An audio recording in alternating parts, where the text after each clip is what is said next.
last 1 hour. Well, something that we touched on with the general there. You've had the Vice President of America practically come out and said that Pakistan's not going to intervene. It's not that America is not going to intervene in India and Pakistan's conflict.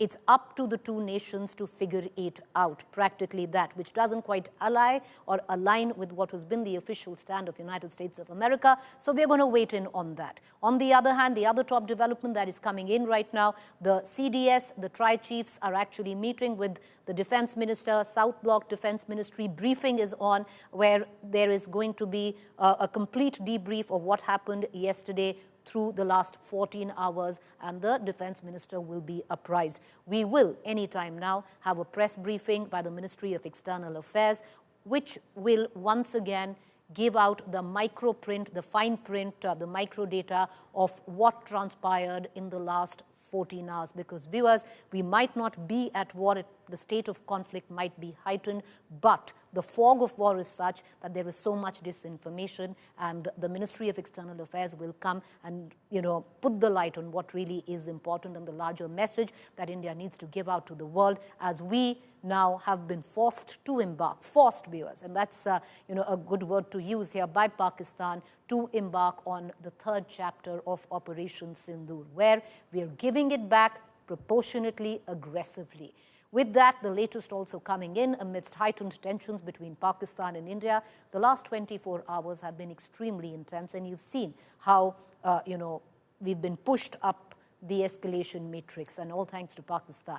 On May 8th, Pakistan attempted to infiltrate Indian territory once again. The attempt was successfully foiled by our brave forces across multiple regions. It is always a good time, viewers, like right now, to take that moment and reflect on what our brave men, the boots on ground, are doing for us.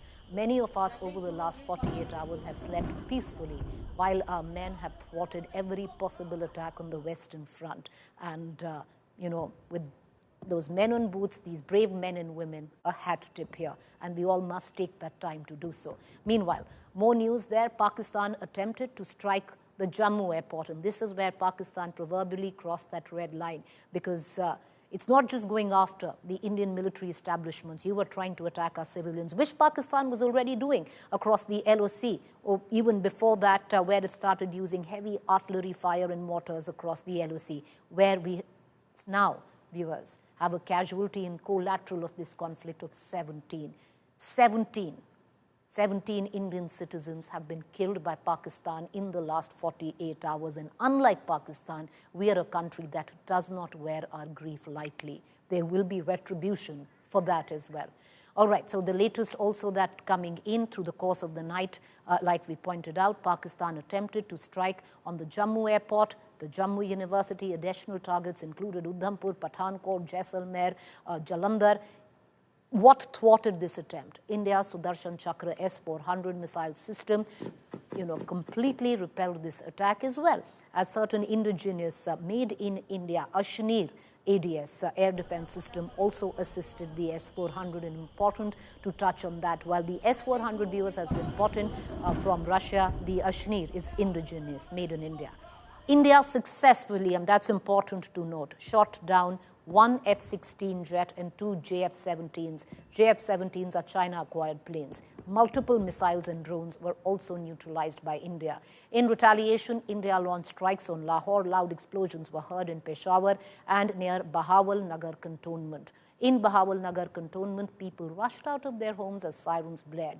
Mosque speakers urged residents to turn off household lights. Authorities have yet to release an official statement. While all eyes in India trained on the Ministry of External Affairs, viewers, we're going to hear from it very shortly, where we'll know exactly what the last 14 hours brought and how India retaliated.